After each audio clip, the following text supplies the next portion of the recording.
हर हर महादेव मित्रों, आज हम बात करेंगे बंगाल के शासक चक्रवर्ती महाराजा प्रतापादित्य राय जी के विषय में, जिन्होंने मुगलों को 5 प्रमुख युद्ध में पराजित किया था। सबसे पहले हम उस समय के राजनीतिक परिदृश्य को समझते हैं। शेर शाह सूरी 22 मई 1545 में तोप का गोला फटने से मर जाता है एवं उसका बेटा इस्लाम शाह राजा बनता है, जिसको हेमचंद्र विक्रमादित्य जी अपदस्थ कर दिल्ली के महाराजा बन जाते हैं। एवं 1556 में पानीपत के द्वितीय युद्ध में हेमू जी के आंख में तीर लगने से वे इस युद्ध में पराजित होते हैं और बैरम खां के सहयोग से अकबर उनको मार देता है। इसके पश्चात दिल्ली पर अकबर का शासन आरंभ होता है। इस घटना के बाद शेर शाह सूरी के वंशज एवं अफगानी मूल के अन्य लोग बिहार और बंगाल में जाकर बस जाते हैं। बंगाल में बसे अफगानों का प्रमुख था दाऊद खां करानी। इस दाऊद खां करानी का प्रमुख परामर्शदाता थे श्रीधर राय जी, जिनको कि श्रीहरि राय के नाम से भी जाना जाता है। इनका अपना एक अत्यंत समृद्ध गुप्तचर तंत्र था, जो कि इनको अत्यंत प्रभावशाली बनाता था। दाऊद खां करानी का सेना प्रमुख लोदी खान मुगलों से मिलकर दाऊद खां करानी को धोखा दे रहा था, तो श्रीधर राय जी ने लोदी खान को मार दिया। इससे दाऊद खां करानी अत्यंत प्रसन्न होते हैं एवं श्रीधर राय जी को विक्रमादित्य की उपाधि से सम्मानित करते हुए कई क्षेत्रों की जमींदारी भी दे देते हैं। 3 मार्च 1575 में अकबर ने राजा टोडरमल एवं अन्य सेनापतियों के नेतृत्व में बंगाल पर आक्रमण किया और दाऊद खां करानी को पराजित कर दिया। तब श्रीधर जी वहां के आम जन को बचाने के लिए सबके साथ खुलना जिले में आकर बस जाते हैं, जो कि वर्तमान के बांग्लादेश में स्थित है। 1576 में दाऊद खां करानी के मरने के बाद श्रीहरि जी अपने आप को महाराजा घोषित कर देते हैं। महाराजा श्रीहरि विक्रमादित्य जी के घर में 1561 में प्रतापादित्य विक्रमादित्य रे जी का जन्म होता है। जन्म के कुछ दिनों के पश्चात ही इनकी माता जी का निधन हो जाता है। ये बचपन से ही संस्कृत, बांग्ला एवं फारसी भाषा का ज्ञान अर्जित करते हैं और यौवन अवस्था तक आते आते धनुर्विद्या, तलवार, कुश्ती में अत्यंत पारंगत और दक्ष बन जाते हैं। ये शारीरिक रूप से भी अत्यंत सुदृढ़ थे। इनके 2 परम मित्र थे, शंकर चक्रवर्ती और सूर्यकांत गुहा जी। इनका विवाह इन्हीं के एक संरक्षक जीत मित्र गुहा जी की पुत्री शरद कुमारी जी से हुआ था। राजनैतिक शिक्षा ग्रहण करने के लिए ये उत्तर भारत भी जाते हैं, जहां वे महाराणा प्रताप जी के विषय में जानते हैं एवं उनसे मिलने की इच्छा लेकर ये चित्तौड़ भी चले जाते हैं। ये इसी समय मुगलों की हरम व्यवस्था, महिलाओं का अपमान, राजपूतानियों से निकाह करना, बच्चों एवं वयोवृद्धों पर अत्याचार करना एवं उनके अन्य कुकृत्यों को देखकर मुगलों के प्रति मन ही मन आक्रोश से भर जाते हैं। राजा श्रीधर विक्रमादित्य जी ने 1584 में बंगाल को 8 हिस्से में बांटा और उन 8 हिस्सों में से 5 हिस्से का राजा उन्होंने अपने सुपुत्र प्रतापादित्य जी को बनाया एवं बचे हुए 3 हिस्से का राजा उन्होंने अपने छोटे भाई बसंत राय जी को बनाया। राजा बनने के पश्चात ही प्रतापादित्य राय जी को माता जशोरेश्वरी जी की मूर्ति मिली, जिनके लिए इन्होंने एक भव्य मंदिर बनाया। काशी में 64 योगिनी मंदिर के पास माँ गंगा घाट का पत्थर से नवीनीकरण इन्होंने ही करवाया। गोपालपुर का गोविंद देव मंदिर, वेद काशी में महादेव शिवजी का मंदिर एवं उन्होंने कई मंदिरों की स्थापना की। इन्होंने तंत्र साधना भी किया था। सन 1602 में इन्होंने पुर्तगाल एवं अराकान यानी कि वर्तमान का जो बर्मा है, वहां से आए हुए जलदस्युओं को अपने नौसेना से पराजित किया एवं उन्होंने अन्य डाकुओं को भी अपने राज्य से भगाया। इन्होंने नौसेना पर विशेष ध्यान दिया और अपने कई युद्ध पोतों को तोपों से सुसज्जित किया। 1603 में अकबर आमेर के मान सिंह कछवाहा को 22 मुगल उमराव जनरल के साथ प्रतापादित्य जी पर आक्रमण करने भेजती है। मान सिंह युद्ध पोत लेकर कालिंद्री नदी के पूर्वी तट पर बसंतपुर और शीतलपुर आकर युद्ध करता है। प्रतापादित्य जी की सेना मान सिंह को न केवल पराजित करती है, अपितु उसके 22 मुगल उमराव जनरल में से 12 मुगल उमराव जनरल को मार देती है। जसोर के ईश्वरपुर में 12 मुगल उमराव जनरल का कब्र बना हुआ है। बचे हुए 10 भाग जाते हैं।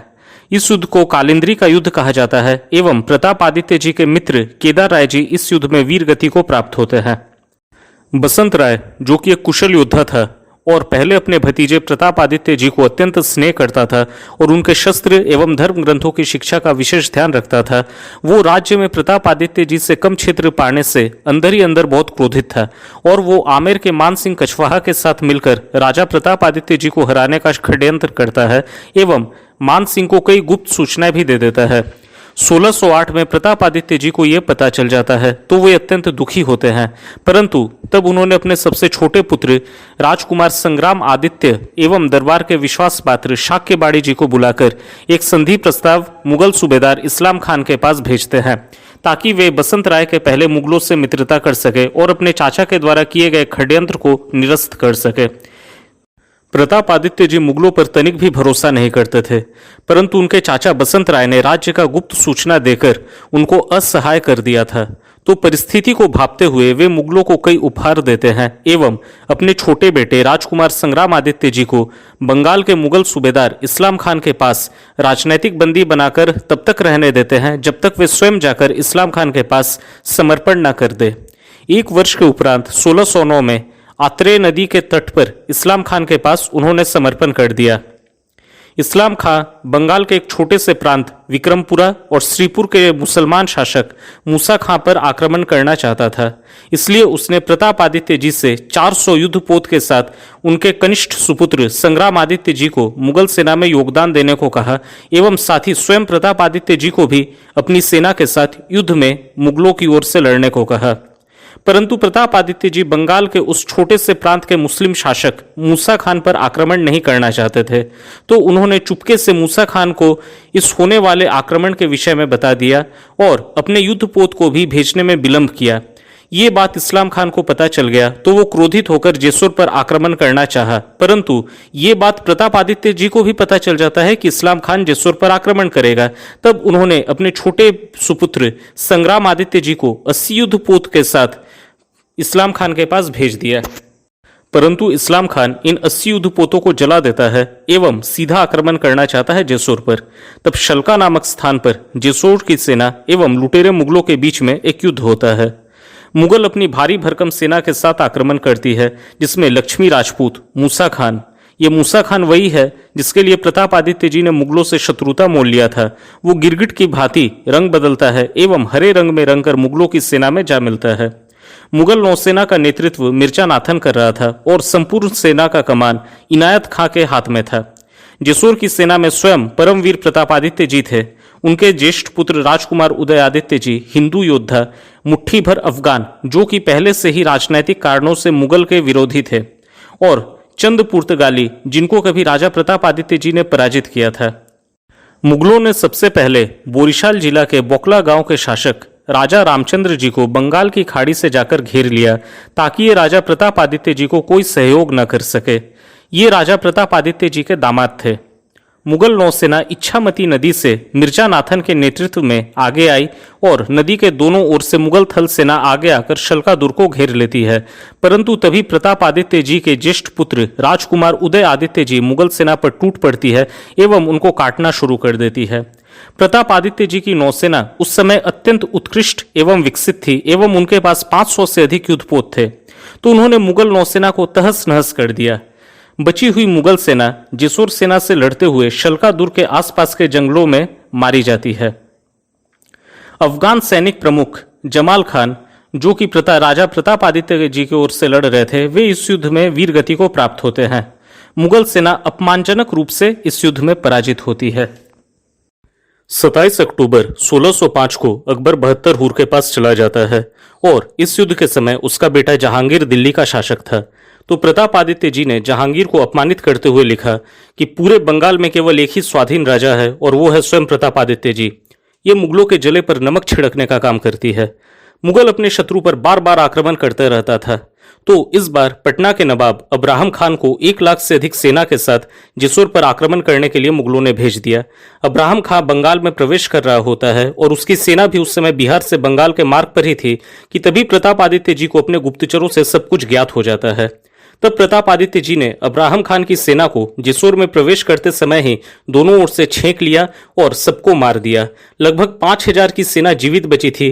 तब प्रतापादित्य जी ने अब्राहम खान को बंदी बना लिया और जीवित बचे हुए मुगल भय से कांपते हुए जेसुर की सेना के साथ जुड़ जाती है। अब इस युद्ध के उपरांत पटना पर भी प्रतापादित्य जी का अधिकार हो जाता है। बारंबार पराजित होने के पश्चात भी निर्लजों की भांति मुगल राजमहल जिला, जो कि वर्तमान में झारखंड में है, वहां के नवाब शेर खान के नेतृत्व में जेसुर पर आक्रमण करने के लिए अपनी सेना को भेजती है। मुगल एक बार पुनः जेसुर सेना के हाथों मारी जाती है और वो युद्ध में बुरी तरह पराजित होती है। शेर खान भागकर ढाका चला जाता है। इस युद्ध के उपरांत महाराजा प्रतापादित्य जी अपने नाम में चक्रवर्ती की उपाधि जोड़ लेते हैं और अपना नाम महाराजा चक्रवर्ती प्रतापादित्य रॉय कर लेते हैं। इस समय उनका साम्राज्य संपूर्ण पश्चिम बंगाल, बांग्लादेश, बिहार, झारखंड एवं उड़ीसा के कुछ क्षेत्रों तक फैल जाता है और यहां से मुगलों को राजस्व कर मिलना बंद हो जाता है। इस युद्ध के उपरांत मुगल अपने जनरल आजिम खां को भेजता है प्रतापादित्य जी पर आक्रमण करने। तब प्रतापादित्य जी आजिम खान को रायगढ़ तक आने देते हैं। आजिम खान बंगाल में इतना अंदर तक आकर निश्चिंत हो जाता है और सोचता है कि वो प्रतापादित्य जी को बहुत ही सहजतापूर्वक पराजित कर देगा। तब प्रतापादित्य जी आजिम खां पर गुरिल्ला युद्ध नीति से आक्रमण करते हैं एवं आजिम खां सहित उसके 20,000 मुगल सैनिकों का वध कर देते हैं और ये रायगढ़ का युद्ध भी प्रतापादित्य जी जीत जाते हैं। प्रतापादित्य जी को निरंतर मिल रहे विजयों से उनके चाचा बसंत राय अत्यंत चिंतित हो जाते हैं। वो प्रतापादित्य जी को अपने मार्ग से हटाना चाहते थे। अतः वो मेदिनीपुर जिले के हिजली के नवाब ताज खां को कहता है कि वो जाकर जेसुर पर आक्रमण करे। ताज खां और ईशा खां तब जेसुर पर आक्रमण करता है। हिजली फुलाहार नदी के तट पर स्थित था। प्रतापादित्य जी अपनी नौसेना के साथ नदी मार्ग से हिजली जाते हैं और वहां तट पर तोप के गोले की बरसात कर देते हैं। इसमें ईशा खां और ताज खां की पूरी सेना लगभग समाप्त हो जाती है। ईशा खां को प्रतापादित्य जी मार देते हैं। इस युद्ध के उपरांत प्रतापादित्य राय जी ने अपने चाचा बसंत राय की हत्या कर दी और बसंत राय का बेटा लक्ष्मीकांत राय भागकर मुगलों के पास आगरा चला जाता है। हिजली के युद्ध में पराजित होकर जहांगीर मुगलों के तारनहार एवं राजा प्रतापादित्य जी से एक बार पराजित हो चुके आमेर के मान सिंह कछवाहा को बुलाता है और प्रतापादित्य जी पर आक्रमण करने को कहता है। बंगाल जाते हुए मान सिंह को बंगाल के समुद्र तट पर एक जगत जननी मां दुर्गा की एक ही शिला से बनी हुई एक प्रतिमा मिलती है।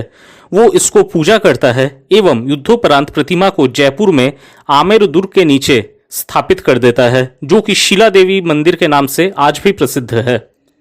मान सिंह को बंगाल में एक देशद्रोही जिसका नाम भवानंद मजूमदार था उसका साथ मिल जाता है। ये प्रतापादित्य जी का एक मंत्री था और कुछ पैसे लेकर सेना के सभी रहस्य ये मुगलों को दे देता है। तब मुगल कागरघाट नहर पर मान सिंह के नेतृत्व में युद्ध करते हैं। युद्ध शुरू में जेसुर की सेना जीत रही होती है, परंतु अंत में भवानंद मजूमदार के किए गए छल से जेसुर की सेना हार जाती है। तब मुगलों ने राजा प्रतापादित्य जी को प्रस्ताव दिया कि यदि वो समर्पण कर दे और राजस्व देने को सहमत हो जाए तो वे राजा के पद पर बने रहेंगे और उनको यथोचित सम्मान दिया जाएगा। परंतु मुगल तो गिरगिट की भांति रंग बदलते थे। उनके आत्मसमर्पण करते ही उनको बंदी बनाकर बेड़ियों में जकड़ लिया जाता है और उन्हें दिल्ली ले जाया जाता है। दिल्ली जाते हुए जब वे बनारस पहुंचे तब वे आत्महत्या कर लेते हैं। इसके उपरांत उनकी पत्नी ने भी अपने प्राण त्याग दिए और बंगाल का शासक मुगलों ने अपने पालतू कुत्ते भवानंद मजूमदार को बना दिया एवं इसके उपरांत बंगाल में मुगलों ने अनगिनत बलात्कार, हत्या और लूटपाट किया। अब कुछ इतिहासकार राजा प्रतापादित्य जी के निधन के साल को 1611 कहते हैं और कुछ इतिहासकार इसे 1612 कहते हैं। मेरे विचार से 1611 सही है। नमन है ऐसे परम प्रतापी वीर को जिन्होंने न केवल वीरता दिखाई अपितु कभी भी अपने आत्मसम्मान से समझौता नहीं किया। यदि आपको ये वीडियो अच्छा लगे तो कृपया इसे लाइक करें, अपने मित्रों के साथ साझा करें एवं हमारे इस चैनल को सब्सक्राइब करें। धन्यवाद।